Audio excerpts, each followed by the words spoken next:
Whispering Chicken presents. Good evening, everyone. Welcome to a special presentation. And we are 10 minutes into Wednesday, which means I'm running behind because I still have to record the the off week presentation for Days of General Restlessness, which I've got structured already. But today, this is something I talked about, and it is something that they all said was gone dead and would never see it again. But I knew better. I did not delete it because I knew one day I'd want it again. And sure enough, here it is. We are back now with the repurposed Bit of Shush, Please.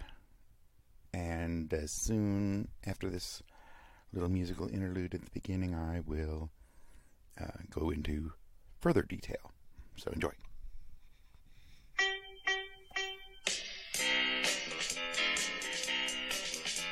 There's always a joker in the pack, always a lonely clown. The poor laughing fool falls on his back, and everyone laughs when he's down.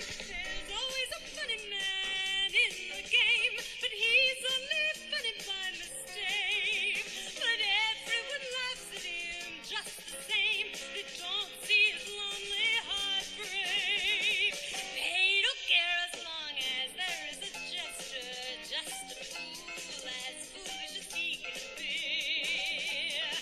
Always a joker, that's the rule. But fate deals a hand and I see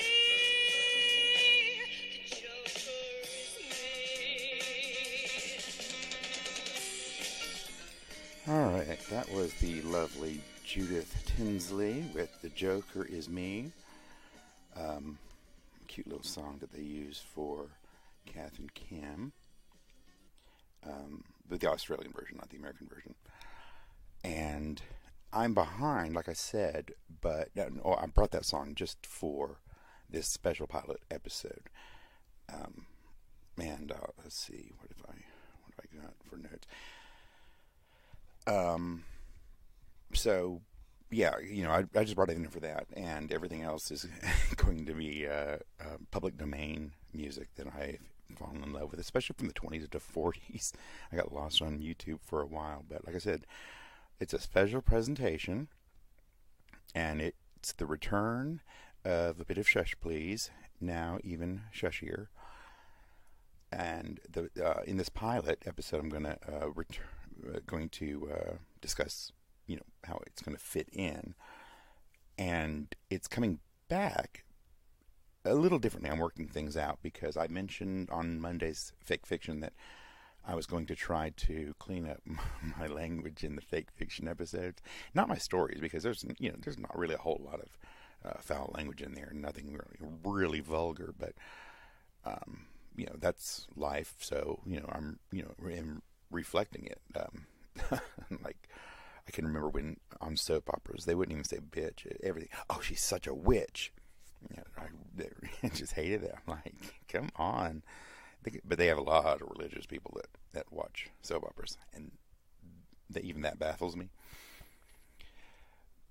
But I don't. So I'm not going to have the podception anymore. My pod inside of a pod inside of a pod, like nesting pods. This one is going to be separate because it is going to be about me. I didn't change the name because it works really well with scrambles. That's what I named that possum in the picture at the microphone. All I can do is when I was looking for a picture for a Bit of Shush, Please, I found that one. I was like, and I immediately heard him saying it into the microphone. But it is reworked. It's my personal things, my life. Think of it as a bit autobiographical, because it's going to be real stuff about me, as opposed to the fake fiction that's about the real fiction, or behind the real fiction of the stories I write. This is actually nonfiction, even if the stories that I'm going to tell you may not seem very plausible. They're true. because I've always told stories the same way over and over again. Like when somebody tells me a joke, I will constantly always tell the joke the way that person did. So it always, bothers me when people are like telling a joke and I know it and they skip a major part and I'm like, ah. So, my stories are my stories, and they are pretty interesting, I believe, ranging from the, sad to happy, normal range to the, bizarre and a bit salacious, I guess would be the good word. Wait until we get to those parts. So I'm going to jump around a bit, probably. I'd like I want to come in. Like today, I'm going to kind of give you, this overview of how this podcast is going to proceed, and where it fits in, and things like that. But, oh, damn it. I was out earlier. I recorded a whole podcast and I was listening to it, and it was, if I take out all the ums and the because and the and because and the what, because when I'm out and about, it's hard for me. So I had to listen to it, and I'm like, oh, this is horrible. Plus, when I was in CVS, there was like some weird feedback happening. And the volume was really low too, so I'm like, just, I listened, as I listened to it, I just made some notes so that I could remember what I said, because I did, kind of like what I said, and I'm going to, take out a few things because they'll be better suited to the stories I tell. So the stories will be, whatever it's about, I may have to jump around because, it may have begun, some time back and then, continued on, or something additional happened, instead of, talking about the story, in chronological order, and then in a later podcast, add some other detail to that story. So that's, silly. I want these to be, I don't want them to just be, talking, a diary or whatever. I want it to actually be stories that I think that I want to tell. So it'll also be a little bit longer, more than likely, than fake fiction and the others, and I'm okay with that because I can't think of a lot of short stories that I've got about me. I'm sure I will be able to think about some, but so that's going to be the structure of this, and this, what's going to happen, and it's going to kind of pop up. I'm thinking in my mind now that, because of course I'm still piecing it together, this new or revision of a podcast. I'm thinking of, loosely maybe, certain days, but it'll be kind of I think a strike while the iron is hot, but will be, there pretty regularly. Got to, squeeze it in with the others because, like I said, I have to record Days of General Restlessness for later today, and which won't be hard because I read it the other day or yesterday, and I have a couple of minor things to fix because of the wording or mistake I made, but it is going to be 2 parts. No, I'm sorry, that's Days of General Restlessness tomorrow. I'm sorry, that is going to be shorter because it's going to be the kind of an overview. And I know the last one I did before episode 7 last week was more of a, of course, background and kind of like, one of those shows before where they interview and talk about, where the ideas came from and things like that. But I didn't really want to do that. And I'm like, what am I going to do? I got to do something. And so I got the idea of posing questions. And then, those would, because I wanted more to lead you into a direction of thought about the story and, things that you've already read. And I assume so much that actually it's getting read. And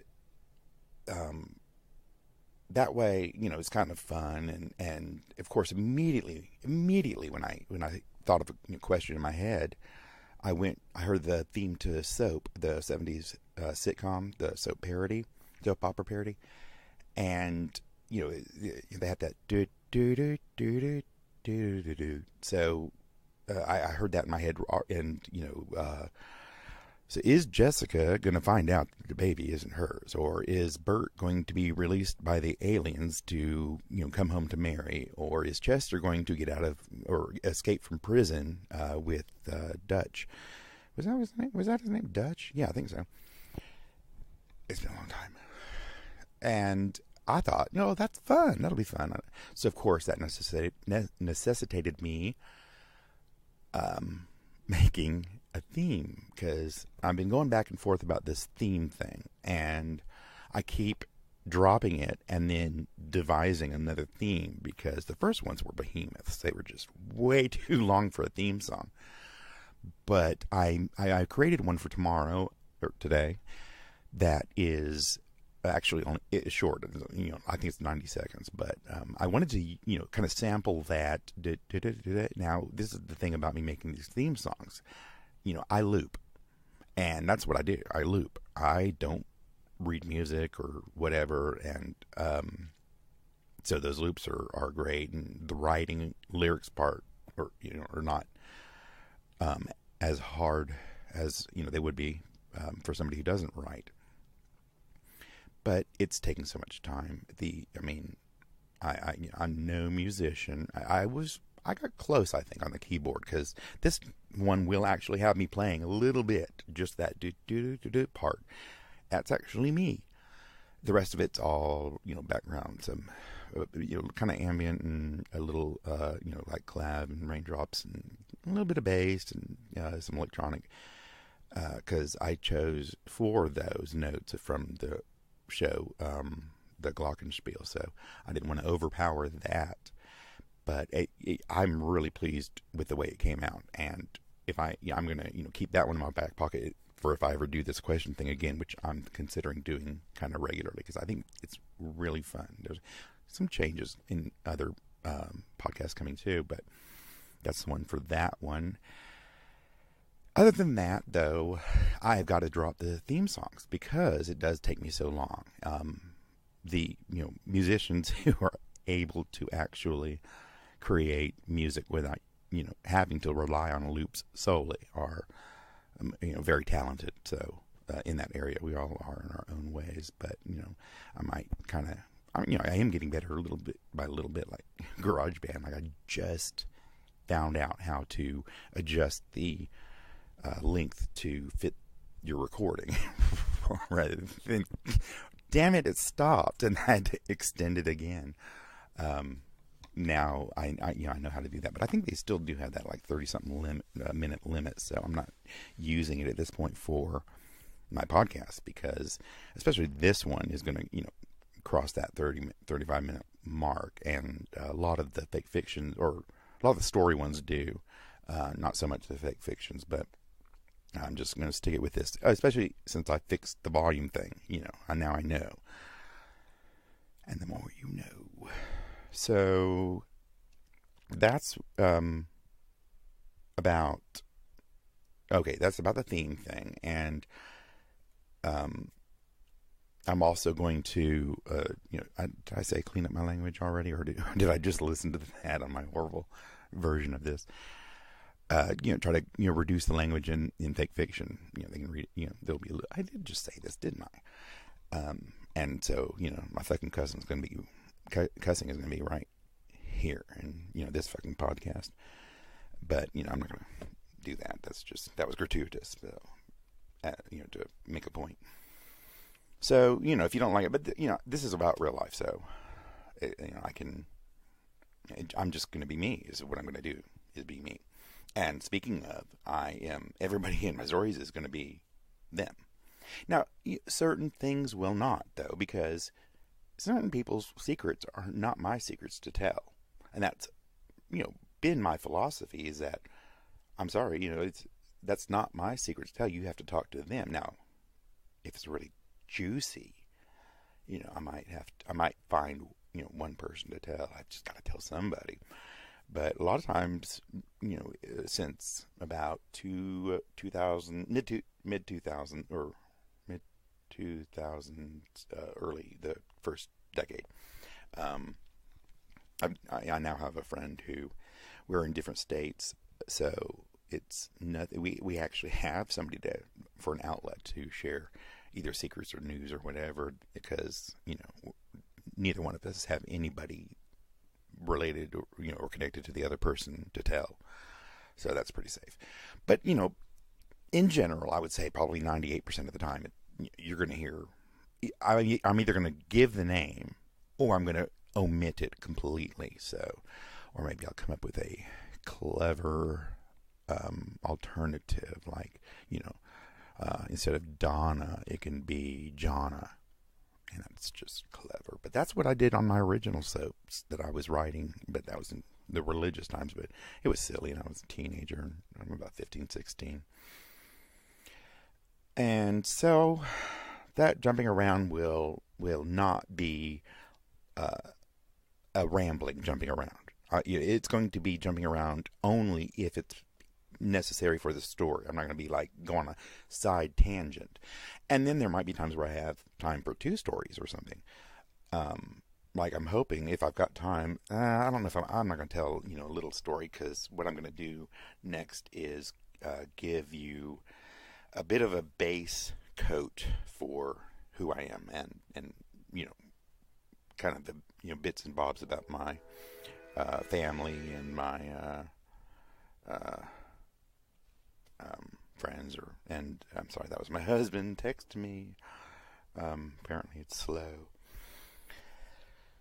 Well, so whoops, another one. Now this pilot episode is going to be called Going Out of Business.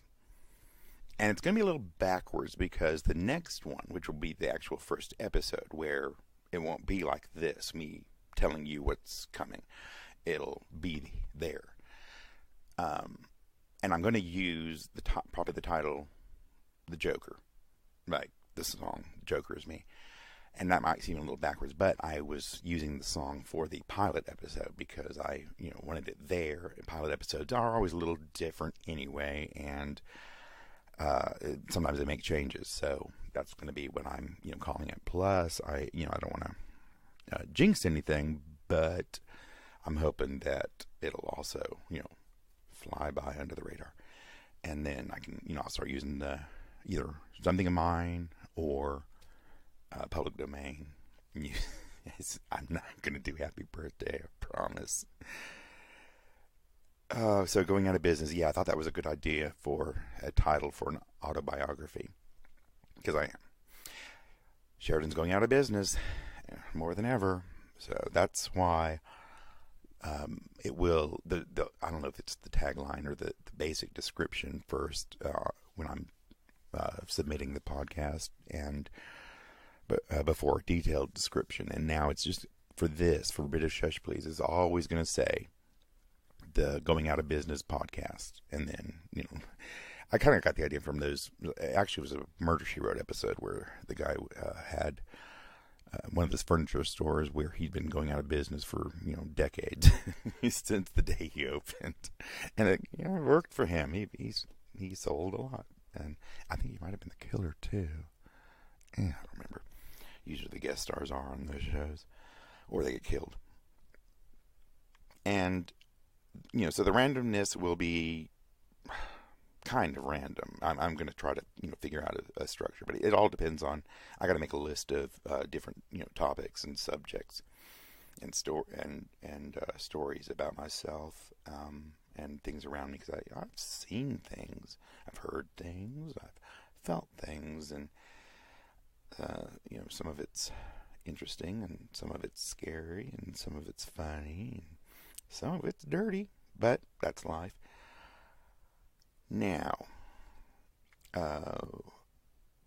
so I talked about the soap theme thing, and I titled it Soapish. And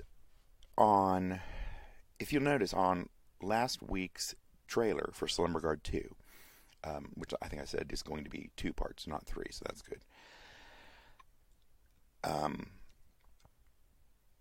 I'm going to... Oh, crap, what did I say? Oh, yeah, if you'll notice, I like the idea of the trailer having that little prequel, because that's what I did. What it was the very first tiny section, and I'm going to try to work that out more often because I like putting it there, and then I'm going to begin right after it because it is also a completely logical place for the story to begin. So the if you don't go back and listen to the trailer, you're not gonna lose anything in the story, but I think it will be more fun and enjoyable to have gotten that little extra bit in. And I hope that I can, continue to do that because I really enjoyed it. I can't believe I never thought of it before. So, Bit of Shush Please, of course, is even more appropriate than ever because it's like, all right, Bit of Shush Please. I'm going to talk about me now. It's Mommy's turn to whinge. Prequels, whatever, yeah. So, I got to, drop the making of new themes because, oh my God, it's like getting on YouTube. 14 hours later, you're like, scratching your eyes and going, well, I got one line out. So, with the possible move coming, I got to start doing some packing, so it's not all at once. We just got 2 coffee makers, so I was excited about those 2 boxes. I know 2 coffee makers because we are very different in our coffee, and I drink a lot more than him. So poor thing, he since mine broke, which I hated it breaking because it was a Bella. We found it at Target, and I don't think they have it at Target anymore. I'm not sure, but for some reason I think they got rid of my model because they're all like the models that look similar but are like 2 or 3 times the price, and didn't have the feature that I most loved about it. One of the 2 features. Well, I don't know about the other one because I never tried the other ones, but the feature I loved the most about it was being able to keep or adjust the time I keep my coffee warm. It's a brew station, so no carafe, and it goes up to 4 hours, and so did that Bella. But the surprise I got with this new coffee maker was Hamilton Beach. That's what it is. And the Bella one kind of looked, a little bit retro. But this one, I don't care about that. Also, when it brews, I was so surprised with the Bella. I took a sip, and it brews it hotter than regular, pots that I've ever had. That was one of the complaints I would see on when I actually had one break down, and then I actually got a second one. I think we ordered it, and I was looking through, and it was a complaint how hot the coffee was. Just like McDonald's, you idiots. And I'm sorry. As long as I can remember, it's, basically I think the cups, or they've told you coffee's hot, so you should know by now. There are just some things people are, like the whole, Tide Pods. I'm not going to go off on this tangent, but, I mean, it's your fault. Put it where your damn child can't reach it. God, that's ridiculous. Until I was old enough to understand what these different things and chemicals and sprays were, they were out of reach. I mean, but nobody knows how to parent anymore because nobody cares to learn. They still, if they're young, they still want to party, drop the kid off somewhere and party, or they just, become failures at it. And so we got the 2 coffee makers, and this one, 4 hours and hot coffee. And my husband got one that is a retro look. It's like a robin's egg blue. It's adorable. It just didn't have the 4-hour setting on it. Okay, enough about coffee makers. And I've got this note written down called Perceptions. Oh, yeah, that's right. Because I'm going to tell truths. I'm going to be very truthful with this. I'm going to talk about story. I'm not going to embellish. I might editorialize a little bit, but not in a way that takes it into falsehood or little white lies or anything like that. And not everybody does that, and not everybody understands. A lesson I kind of learned or was reminded of kind of recently is that when you're looking on there, Well, you in the closet with me, Odin? Yeah. Hello. Uh-huh. You want to say something to the audience? Huh? Oh, no. Just gonna sniff. When my husband's not here, a lot of times I leave the door to the closet, walk-in closet open. I said closet. It's not a little tiny closet. And that way, if anything, he knocks on the door or whatever, or something crashes or something, or cat's crying for some reason, I can, jump up and get to it. So, the perceptions that we put out there, or the perceptions that other people are seeing, are perceptions that we put out there. Now, there are things that other people will put out about us. And you have to take that with a grain of salt because, it's not coming from the person, so you might not know it's true. So, I always reserve judgment until I find out the truth, which I shouldn't even judge anyway, but I'm not perfect, and I try not to, but it happens. Especially if they're a bad person. So those are the things about perceptions. The perceptions you will get from Bit of Shush Please are true perceptions. They are going to be an actual representation of myself, other people, as I see them. I'm never going to propose that I can read people's minds, or that, I've been a watcher of body language for long enough, and human nature for long enough to know that you can't apply some of the rules over to other people.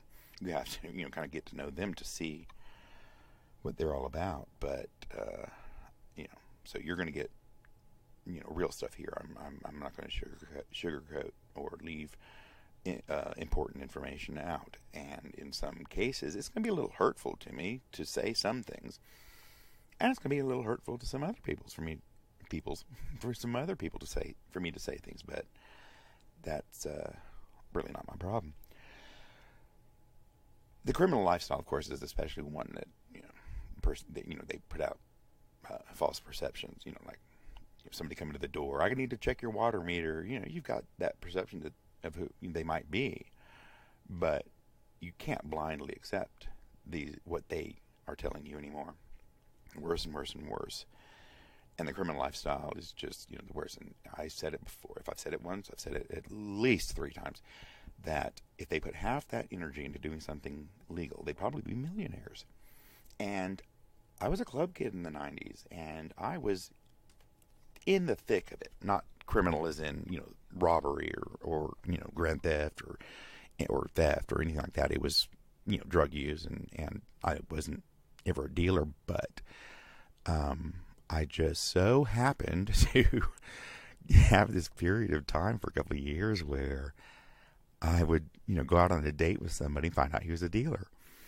Or I would have a roommate as a dealer. And then, of course, invariably, they'd have to, do something. They'd either get arrested or die, or they'd leave town. And, I had one leave town, and I just, swapped him out for a different dealer.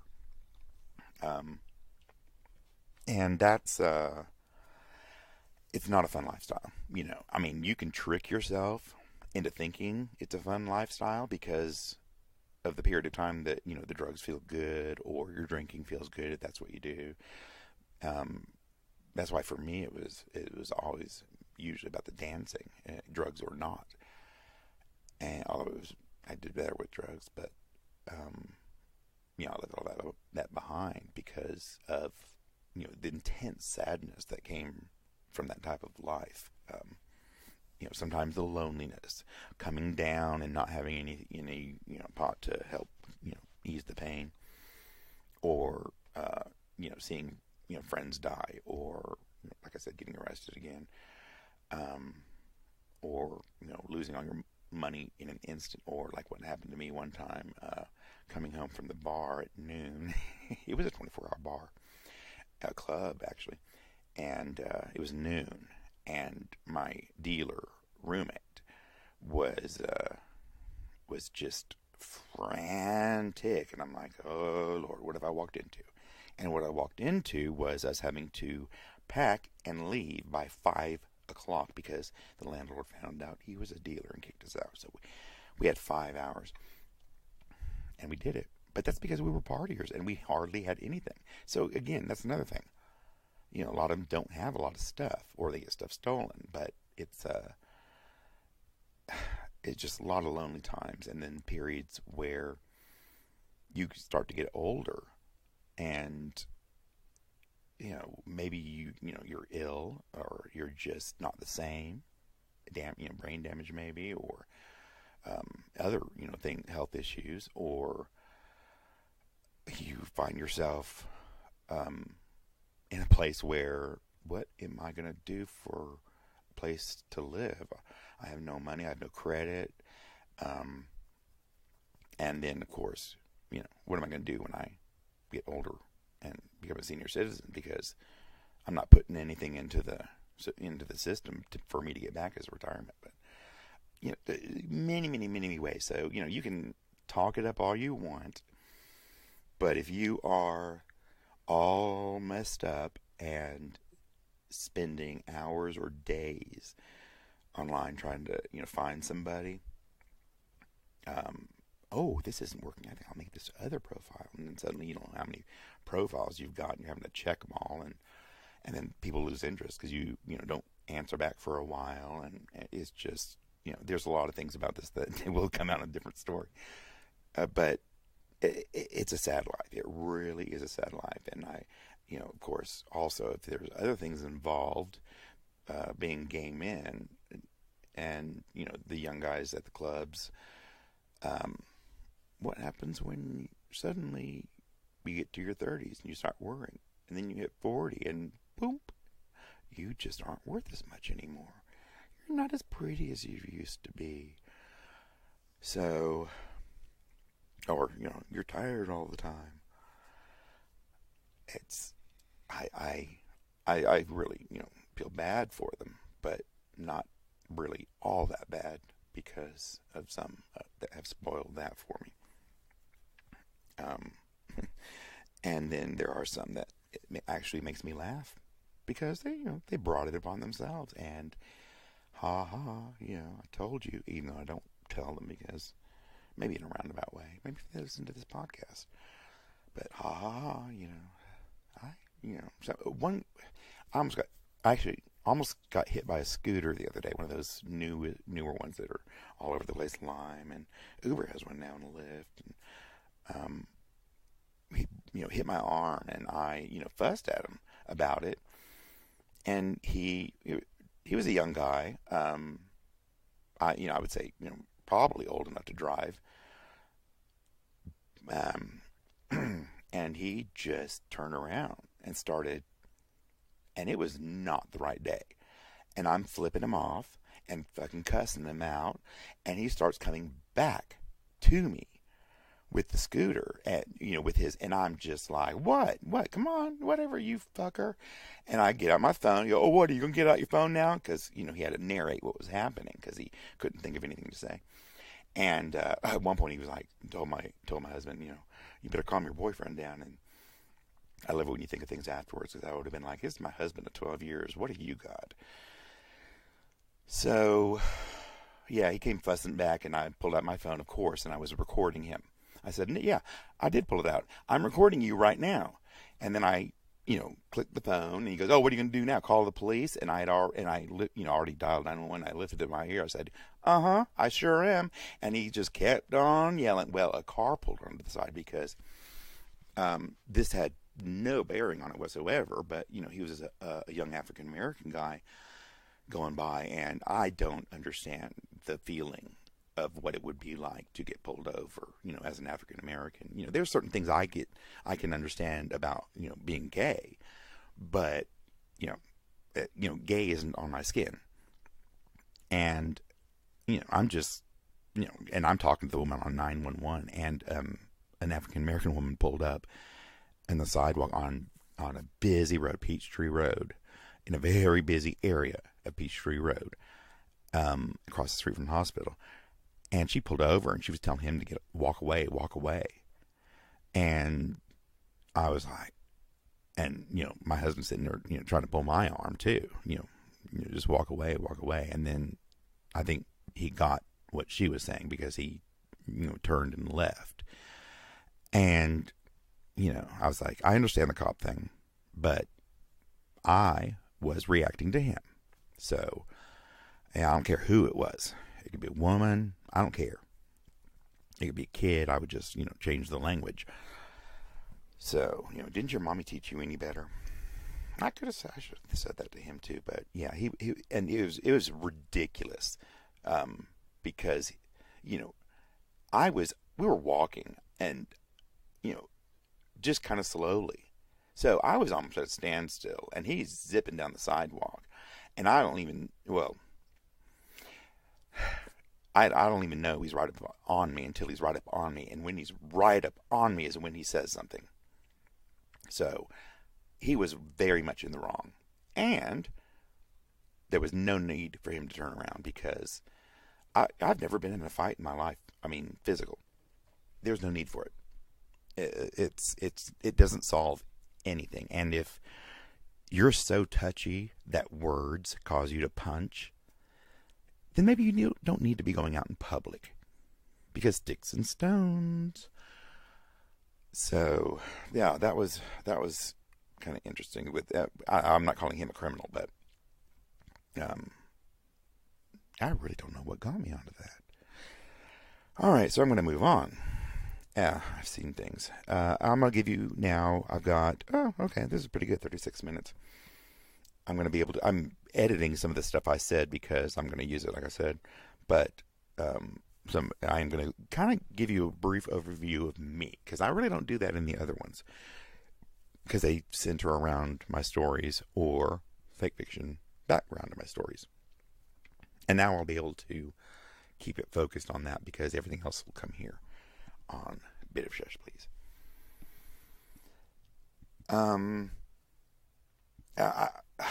First of all, I'm going to say that I don't know why I'm starting here, but I was raised as a Jehovah's Witness. And one of my best friends, I'm blessed to have more than one best friend. That's, because I'm a great judge of character and I only kept the best, instead of people that have these lingering friends that are horrible.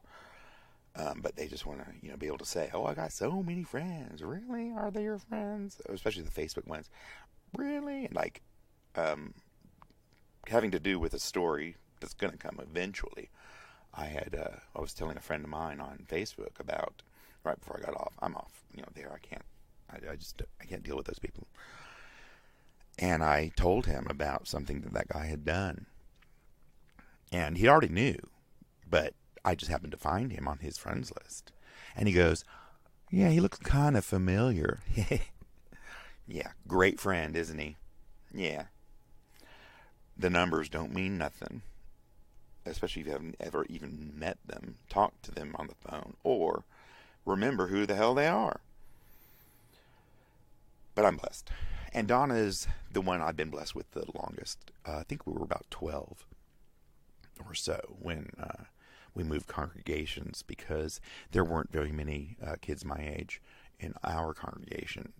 And so my brother had started dating a girl in a different congregation, and when we went to visit one time, I don't mean like out of state visit, just, the other side of town kind of visit, or on the other side of us from where we were going. And we saw that there were quite a few. And, afterwards, very first time, somebody actually came up to me and, invited me over. And he ended up being my best friend as long as I was religious. And so, that worked out, really well. I really enjoyed my early teen years up until about 15. Donna too, we all started kind of rebelling a little bit and getting crazy and sassy, but Donna and I were kind of on the same trajectory at the same time because we both started getting kind of disillusioned and, coming to terms with learning who we were inside and not who Mom wanted me to be or, whatever. But, so we ended up kind of leaving the religion at the same time. And then once we kind of got our anchors in the real world, we, hooked back up again and been, friends ever since. A couple little periods of time where, like I moved, but it's back to where it was. I don't regret, and I don't think she regrets totally either. She talks about it more than I do, and it's not in a bitterness way. It's just in her perception, like I was talking about perception. Yeah, my perception is okay. So, we didn't have Christmas, and I didn't really have birthdays. I got a present every year until I was like 12 from my dad's company.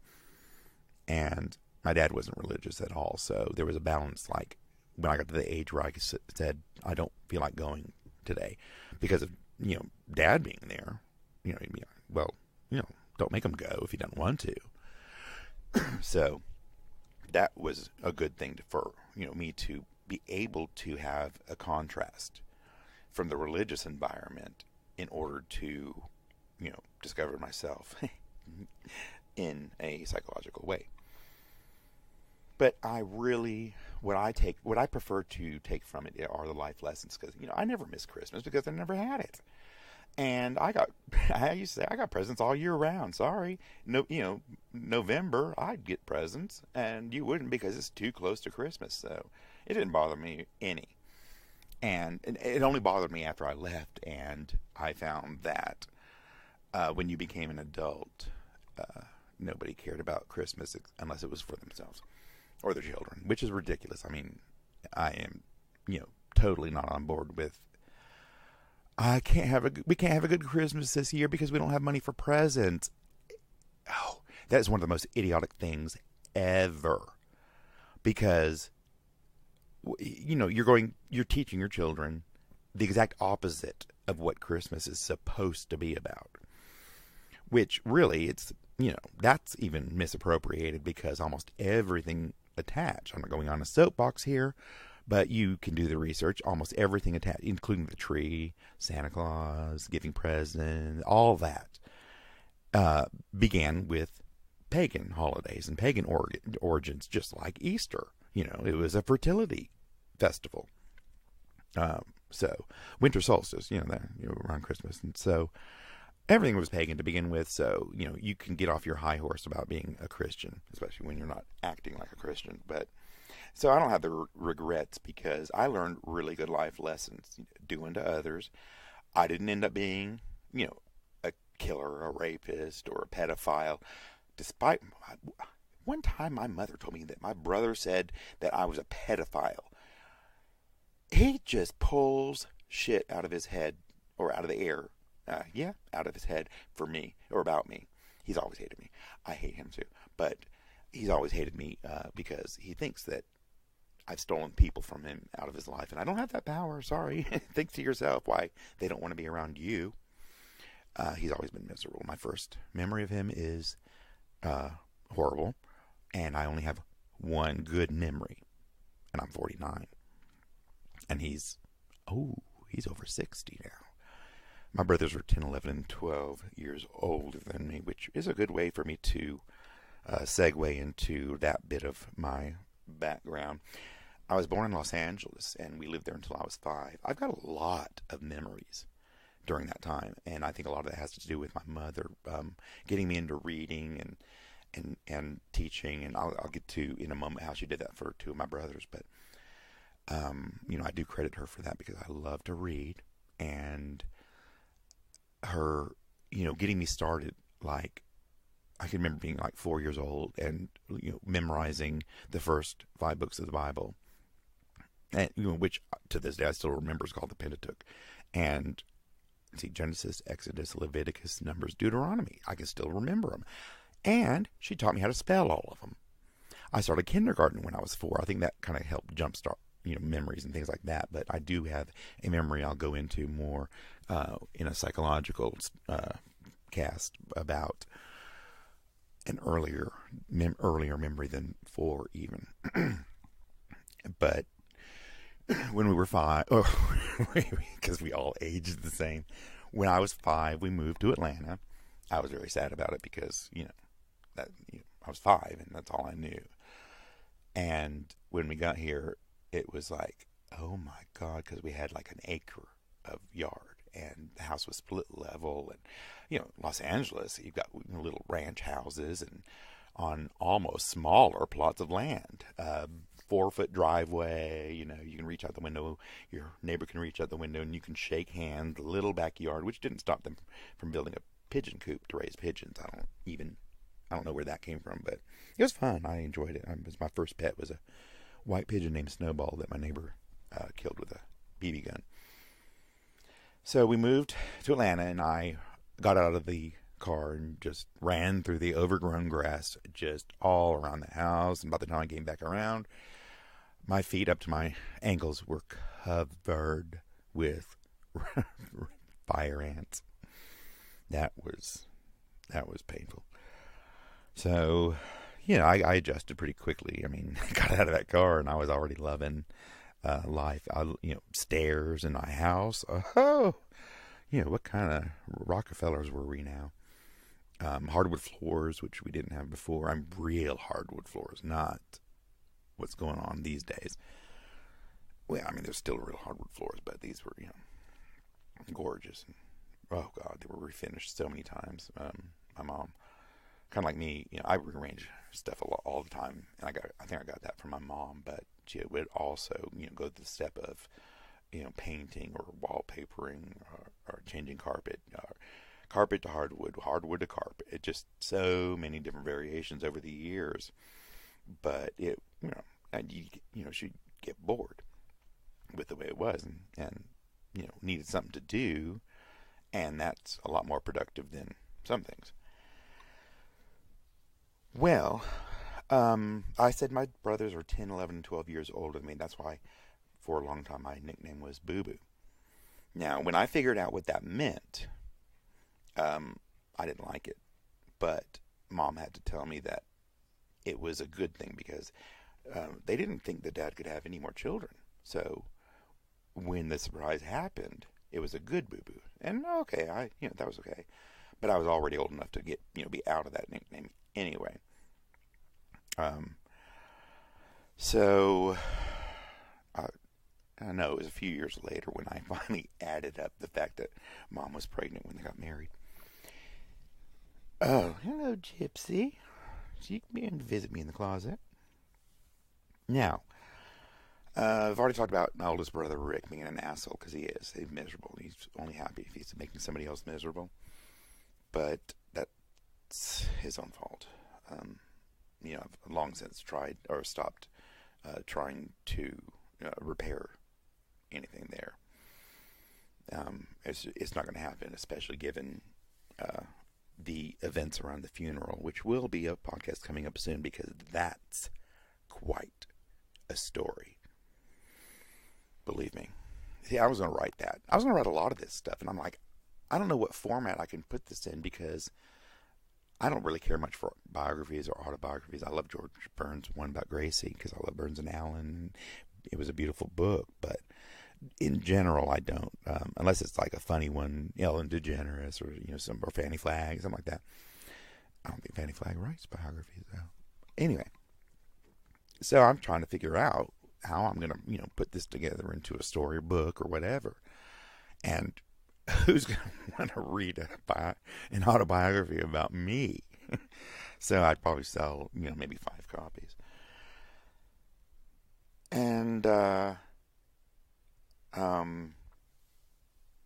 so anyway, yeah, I decided to do it in the podcast the other day, and it just fell together.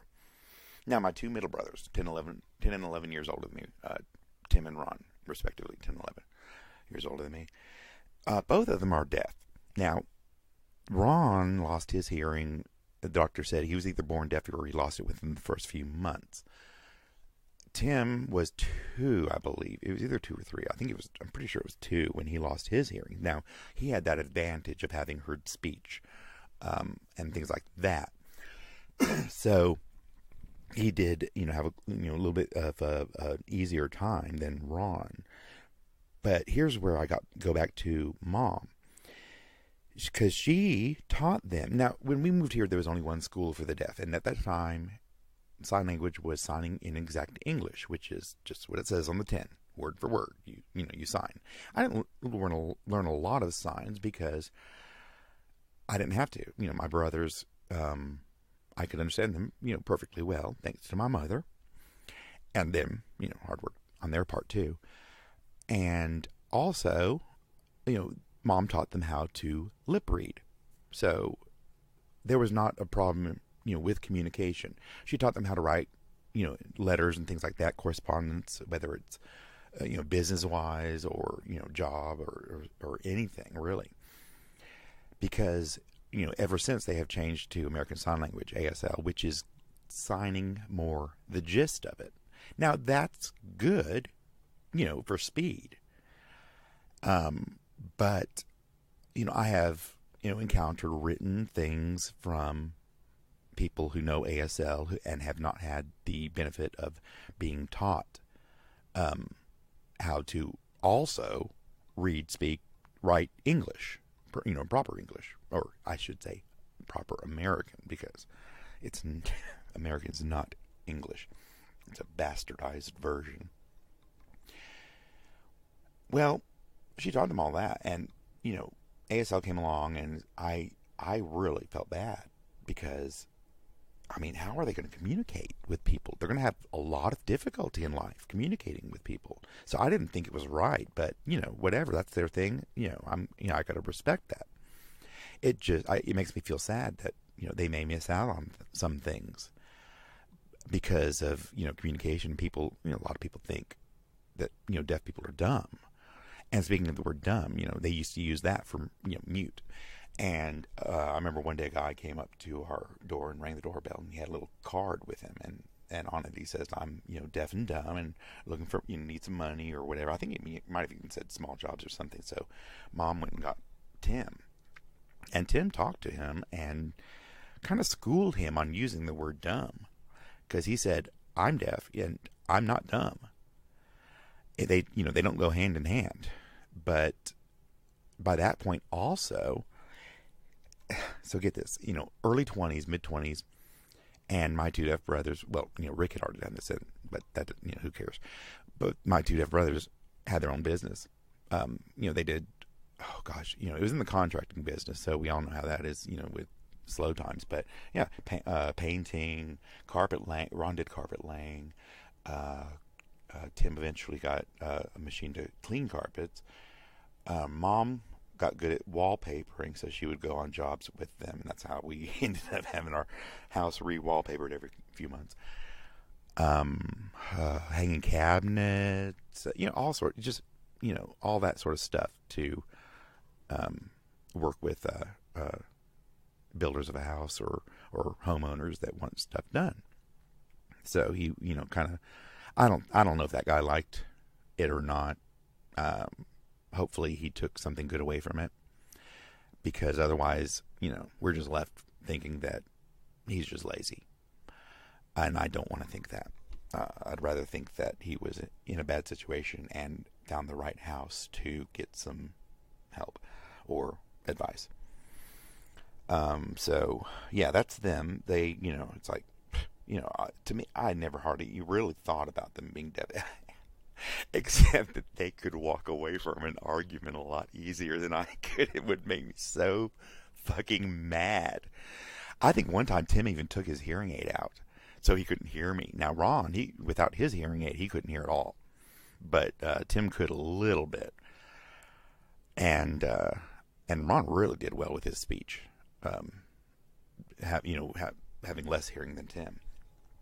But yeah, they could take their hearing aid off and walk out of the room and not hear me, those little shits. But it's fun. It was funny. Even if I was mad, I thought it was funny. There was there was a big change when we moved here. Bigger neighborhoods and not close quarters, and of course, Southern people. And I got the idea in my head when we moved here, and I was 5 years old. And I turned to my mother and I was like, I am not going to get a Southern accent. I don't like it. Well, Mom is from California, and Dad is from the mountains of Tennessee. And I mean the mountains. Farmer family, had to be pulled out of eighth grade to work the farm, and you would have never known it. Nope, you would not have known it. In fact, even his penmanship. I am like a doctor who took acid writing, and Dad just legible and very, tight and concise and neat. So yeah, actually Mom too, because was she pregnant? Yeah, I guess she left school to get married. And again, I don't know what they did before I was born, but whatever they did, they learned a whole lot, because it was not even an issue having to explain things to people who never learned it, because they learned it somewhere. So, kudos to them for that. And also to Mom for really helping Ron and Tim to have at least somewhat of a normal life. And those lives are going to be another podcast, because there's a lot going on there too. Good and bad. A lot of the bad with other people, not them. So, I left the religion. About 15, I kind of, came to terms with realizing who I was and not who I was pretending to be, or didn't realize yet that I was pretending to be. And I looked into, some things. Of course, I looked a little bit into Wicca. And that was more so because I still have the, belief. I've lost a lot of my beliefs that, guided me or taught me, but or consoled me even. But the thing that, I still have a belief in is, the energy that we are comprised of. And everything is comprised of. Well, I mean, I'm sitting here looking at the bed. I don't think that's comprised of energy, but, I would not be, at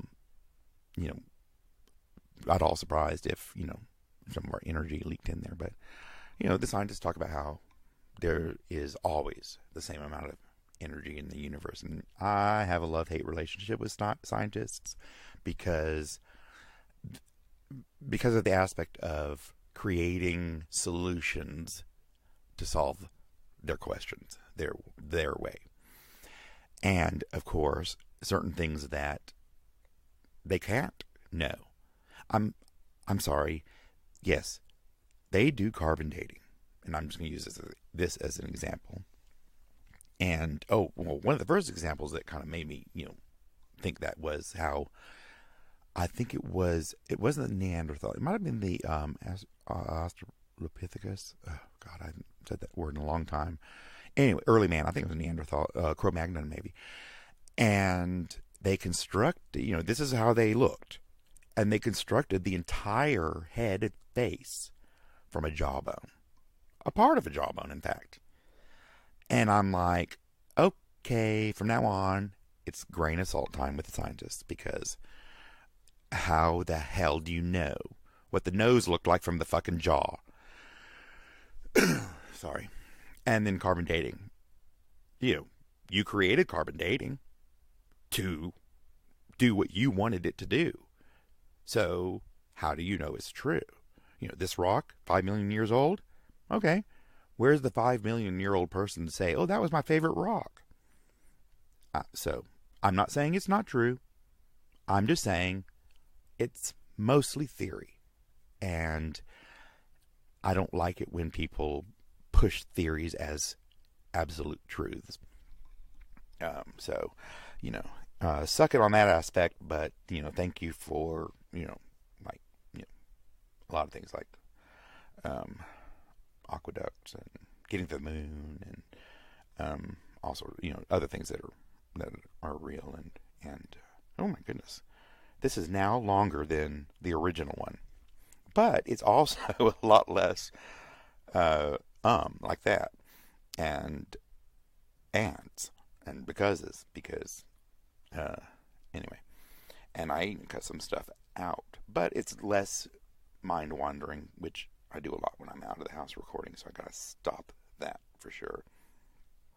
I'm gonna talk about, coming out. and eventually kind of being disowned. But uh, for the most part, when I was kind of lucky, in school and stuff, because I mean, it wasn't like today, where it was more accepted. But I kind of flew under the radar.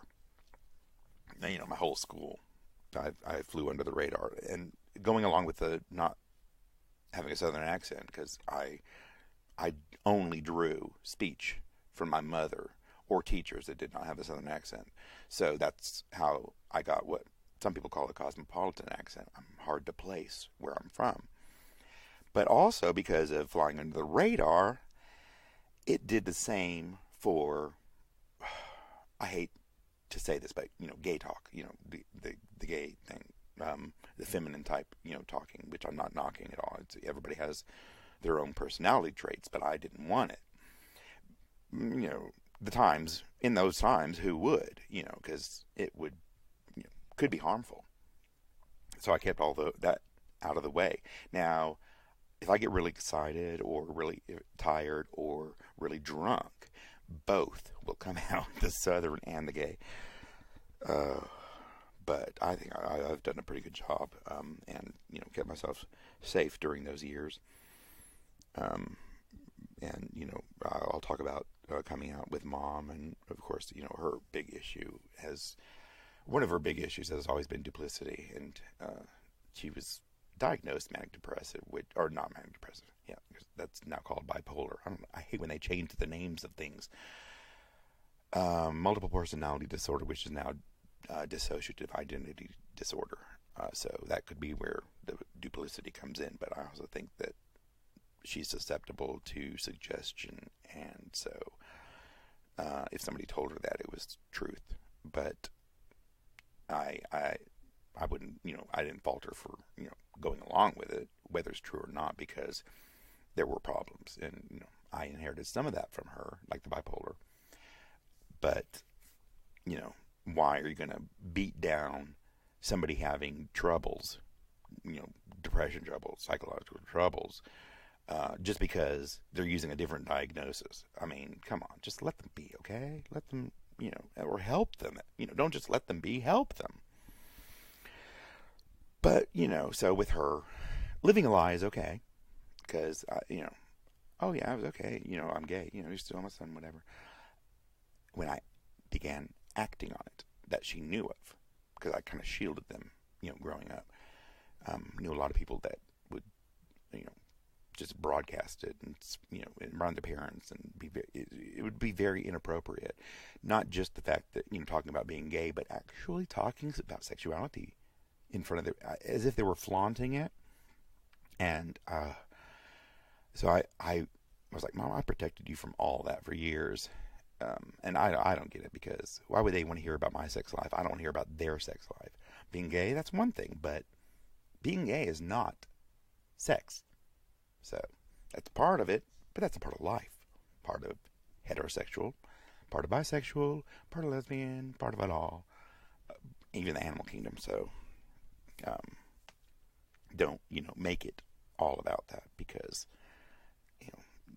you create troubles for yourself. You really do. Because they don't have to accept that speech. They should accept you, but they don't have to accept that speech. And I think it's disrespectful.